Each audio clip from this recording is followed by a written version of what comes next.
I frankly think that crisis initiation is really tough. And it's very hard for me to see how the United States president can get us to war with Iran. Which leads me to conclude that if, in fact, compromise is not coming, that the traditional way of America gets to war is what would be best for U.S. interests. Some people might think that Mr. Roosevelt wanted to get us into World War II, as David mentioned. You may recall we had to wait for Pearl Harbor. Some people might think Mr. Wilson wanted to get us into World War I. You may recall he had to wait for the Lusitania episode. Some people might think that Mr. Johnson wanted to send troops to Vietnam. You may recall we had to wait for the Gulf of Tonkin episode.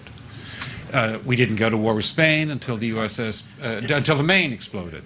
And may I point out that Mr. Lincoln did not feel he could call out the Federal Army until Fort Sumter was attacked, which is why he ordered the commander at Fort Sumter to do exactly that thing which the South Carolinians had said would cause an attack. So if, in fact, the Iranians aren't going to compromise, it would be best if somebody else started the war. One can combine other means of pressure with sanctions.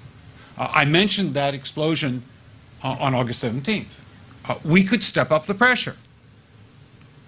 I mean, look, people, Iranian submarines periodically go down. Someday one of them might not come up. Who would know why?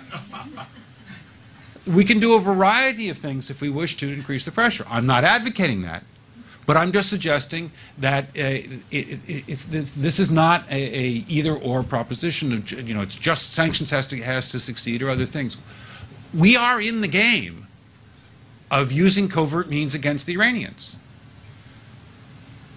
We could get nastier at that.